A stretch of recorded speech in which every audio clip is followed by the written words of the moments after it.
How does this compare in terms of the word event? How does this compare in terms of the word event? I've stepped away from the event mindset. I'm a challenger. Do you know what I mean? This is my chance at the heavyweight championship of the world. This ain't an event. This is a project. This is a job. This is work for me. So I'm here just to do a job, and I feel like the event starts December the 8th when I'm victorious. That's when the event starts. That's when I will tell you about my story, what I've been through, and how I managed to overcome all the obstacles. But at the minute, it's just all focus on the job at hand. So with that in mind then, how does that mindset and how does your general preparedness, your fitness, your mood compare to that Monday on a balcony in New York? Exactly the same, huh? What a difference, AJ. I know. Hindsight's a great thing, looking back, but it's great for experience. I prepared myself this time knowing what I'm going to go into. It was an unknown test, and I give the man his credit. He was victorious, and well done to him for that. And now it's my turn to kind of right my wrongs. He thinks he's going to probably do the same thing and get the same result. But I've had to check myself and reinvent myself to a certain degree. Not physically, because I've always been dedicated to the gym. Mentally, and understand exactly what I'm doing when I step into that boxing ring. It is a sweet science. It's not just a fight. It's not just going in there, dropping a man, and I'm going to take him out like I thought. There's actually a science behind this stuff, understanding what the first 3 rounds mean, the second 3 rounds, the third and the fourth 3 rounds of a fight, knowing when to take a fighter out. It's learning boxing for the sweet science it is, not just a fight. You sound a bit like perhaps you stopped learning for a while when things were going really well. You can say that.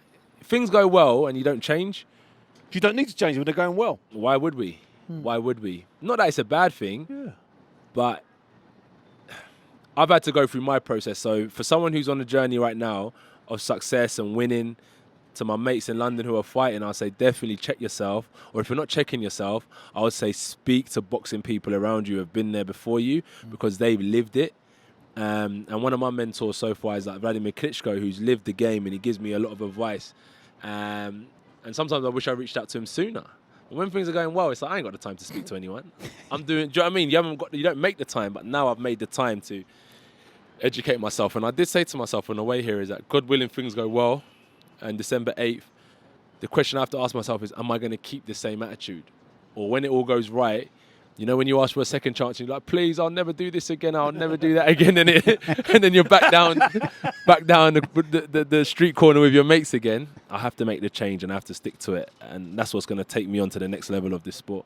And members of your team have told us you're going on to train now. Is that because the fight's going to happen at midnight? Have you made it? Yeah. You have to adjust. You have to, because I think now in London it's 3 hours behind. So I don't want to be getting tired at around 7 o'clock. And the fight's 4 hours away and stuff because I'm still on UK time. So I'm just trying to sleep a bit later, and because I'm going to be probably ring walking at 11:30 or something like that. But I want to be primed around that time mentally. Physically, I'm in good condition, so it's just about priming myself mentally. I'm looking forward to the challenge. I'm really looking forward to it. I'm confident this time, not nervous. Really confident. Suggesting last time you were confident and nervous, or you just... When did you realise? Let's just quickly, I know your team's calling. You've got 30 people on my right here calling me, and you can see them out of your eye. They're cutting their fingers across their throats. So you sat here all day for this table. You've got to make the most of it. This is freaking... I've got squatters' rights to this back. You understand me? I've got another 35 minutes with you, brother. And I mean that nicely. Yeah. Do you feel different now? I don't mean in your head. I mean in here. But in your stomach, do you feel different? I hate saying, like, I could tell you, yeah, and all that stuff, right? Tell me the truth. I tell you from my heart, okay? I've always been a fighter. There's been never a doubt in that. But there's things I've needed to do to add to what's going to take me to the next level. And the truth is I do feel different. And I feel confident. I believe. I've been boxing since 2008 at a high level. And I'm not saying it's easy because I work hard, but it's almost been like it's been given to me to a certain degree. Go in, win, bosh. Go in, win, bosh. There's hard work, but now I think I've been very due diligent. And I've gone back to them days when I was younger, striving.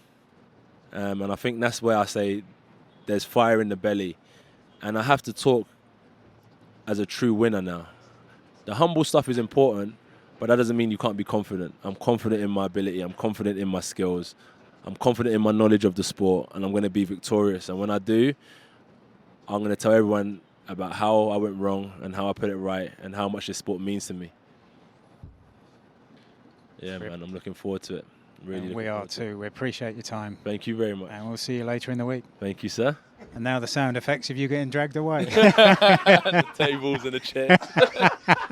Thanks for your time.